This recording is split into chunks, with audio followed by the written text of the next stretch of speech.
Magandang araw po sa inyo lahat. Ito po ang inyong likod, si Freddy. YouTube channel at Pilipino sa America Vlog in YouTube channel. And if you haven't subscribed to my channel, I request for your support and give me a thumbs up and also press the red button below so you could subscribe to my channel, and it's all free. At the same time, if you could share this video to your friends and benefactors and as well as in your family circle, well, I really appreciate it, okay? And give me a big likes and make some comment in Filipino or in English. Marami tayo na balitaan at patuloy na sinisira nila ang ating Pangulong Bongbong Marcos Sr. Where in fact, ang Pangulo ay malaki ang ginampanan, kaya ang ating economy ay umaangat at tumataas. It is one of the fastest economy in Asia as well as in the world by World Bank and IMF, International Monetary Fund. E ngayon, ang suporta ng Amerika, katulad ng sinabi sa inyo ni Maharlika, ay nariyan na ang Amerika dyan sa Pilipinas at sinusuportahan ng Pangulong President Joe Biden ang Pilipinas through the effort of President Bongbong Marcos Sr. together with other countries including European countries, and as well as Australia, Canada, at the same time Japan, and as well as the United States. Of course, the United States is there already with thousands of U.S. soldiers and also American equipment at ang China for almost how many years now ay hindi magtagumpay upang pasakop ang Pilipinas. Kasi yan talaga ang gusto nila, sakupin ng Pilipinas. Pero hindi sila manalo dahil landyan ang Amerika. That's the time, napansin nyo, since last year, nag-improve ng gusto ang depensa ng Pilipinas dahil kay Pangulong Bongbong Marcos Sr. at ang economy natin ay tumas. Bagamat ang inflation ay tumataas at yan naman ay nangyayari din sa ibang bansa tulad din sa Amerika, dito sa Amerika. Pero ano ba ang dapat yung gawin? First, ang dapat yung gawin ay huwag kayong masyado sa mga Bible na yan. Okay lang magbasa ng Bible, but hindi sa inyo sinabi sa Bible na mula Lunes hanggang Sabado wala kayong gagawin kundi magbasa ng Bible. Hindi sinabi sa inyo yan ng Bible. Sinabi sa inyo, basahin nyo on the 7th day. Nandiyan kayo mag-rest at ang trabaho ninyo ay magtrabaho kayo sa inyong kabahayan, sa inyong mga trabaho na ginagawa ngayon, sa inyong mga karir. Dapat yan ang gawin nyo. Hindi pukit pag wala kayong pera, isisisihin nyo ang Diyos, sisisihin nyo ang kumpanya na pinagtatrabahoan mo, sisisihin mo ang palakad ng gobyerno. Sabi nga, ask what you can do for your country and not ask the country can do for you. Pag ganyan, ay gaganda ang kabuhayan natin dyan sa Pilipinas. Sa isang pamilya, hindi ka tumutulong sa pamilya mo.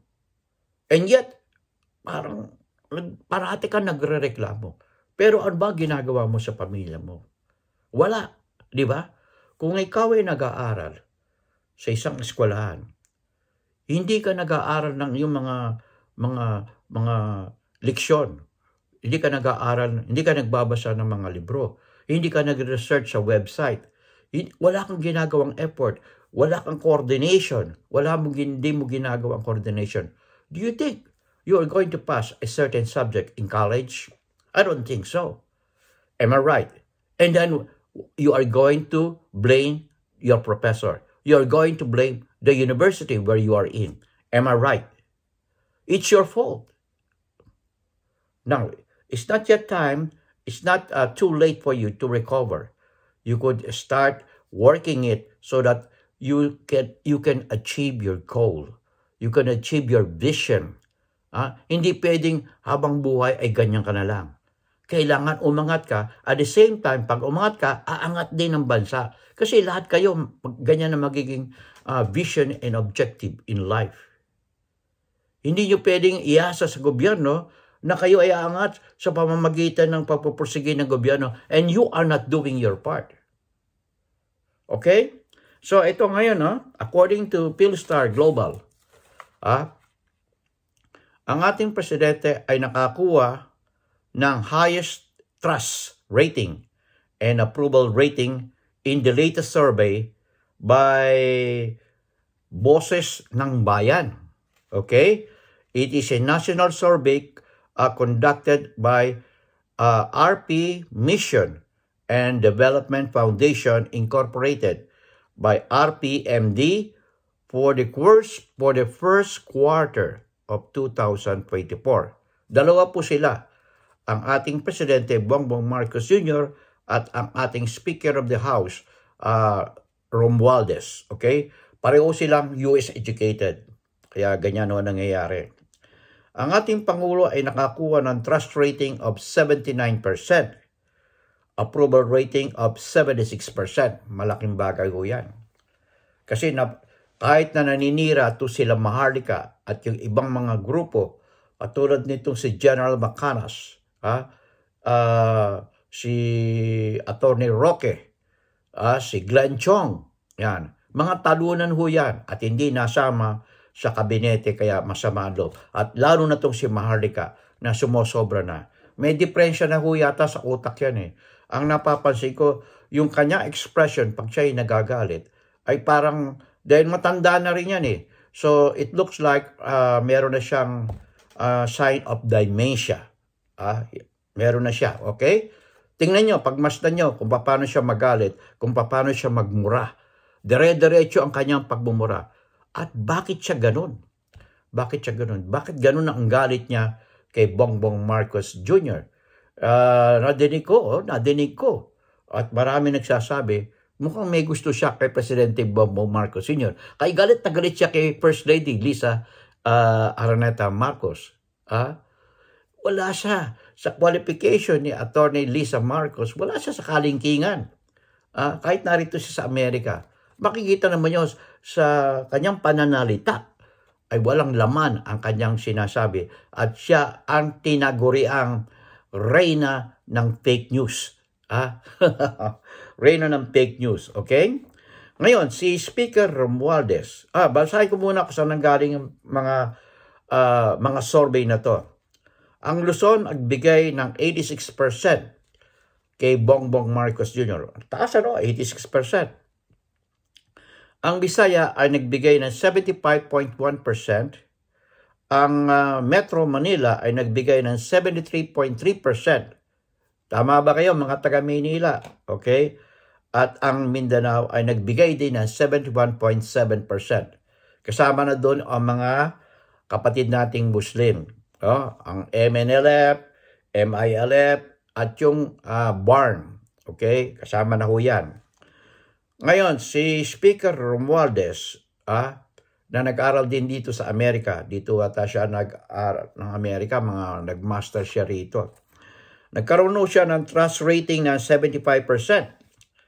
75% at approval rating of 72%. Yan po ang naging grado ng ating Speaker, Romualdez. Medyo matunog na ngayon na baka ito ang lumaban at maging official candidate ni BBM sa darating na 2028. Okay? Ito po ay ginawa ng boses ng masa, boses ng bayan among 10,000 adults na polls or out of 67.75 million voters. Yan po. Malaking bagay po ito. Kaya almost accurate na ito. Okay? At si BP Sara ay medyo bumaba ang kanyang rating.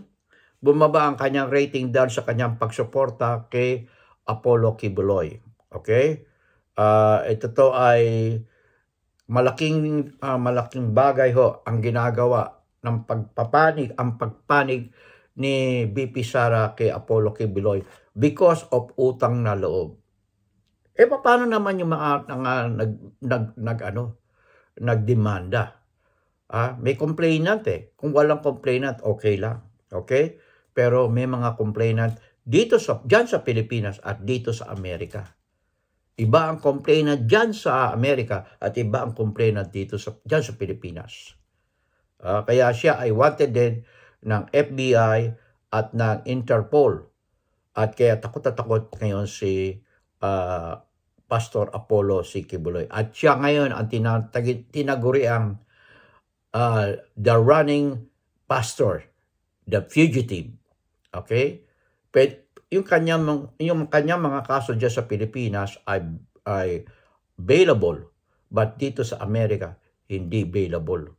Kasi meron siyang rape charge dito. Hindi po pwede yun. Okay? Hindi available yun. Okay? So, pag ang Amerika ang nagkaroon ng extradition treaty at meron na at ipinail nila kahit siyang butas pa nang magtago si Apollo Kibuloy, hindi siya makakaligtas. Kaya yan ang sinabi ng Philippine National Police. Pag ang Amerika ay ni-request ng extradition treaty, ngayon hindi lang mahanap Pero pag ang FBI ang naghanap, makikita yan. Makikita yan. Mas matindi ang intelligence ng gobyerno ng Amerika kaysa dyan sa intelligence ng mga Pilipino dyan, ang ating gobyerno. Kaya dapat gayahin natin ang intelligence dito sa Amerika dyan sa Pilipinas. Kung parehong pattern ang gagamitin, huli agad yan. Hindi magtatagal yan. Mahuhuli agad yan. Si Apollo Kibuloy. Kahit sa ilalim siya ng lupa, makikita siya. Okay? So, sana ay yung ating, siya nga pala, ang balita ko, sa survey again, mas marami ang pro-BBM dyan kesa pro-Duterte. Na pinagmamalaki na ni Digong Duterte na mas marami siyang followers, nagkakamali pa kayo. Mas malakas ang BBM dyan sa Pilipinas at maging dito sa Amerika. Iilan lang po yan. At ngayon, ay inatrasan na sila ng China. Yung mga pro-China ngayon, wala na ang suporta sa inyo ng China. Dahil mukhang natatakot na ang China sa Amerika. Kasi kung magkakagera, at hindi maaaring mangyari magkagera, dahil 1.6 billion people ang pakakanin ng China sa kanyang bayan. Paano niya, kung magkakagera, paano niya pakakainin ang 1.6 billion people? Yan ang tanong. Okay? So, yan kaya hindi magkakagera at makikita nyo na unti-unti na lumalambot ang China. Kaya huwag kayong umasa na sa mga pro-China na mananalo kayo sa Amerika. Okay? The America is #1 undisputed country in the world in economy and military might. Okay? So, in God we trust, never hold your peace. I'll see you in my next vlog.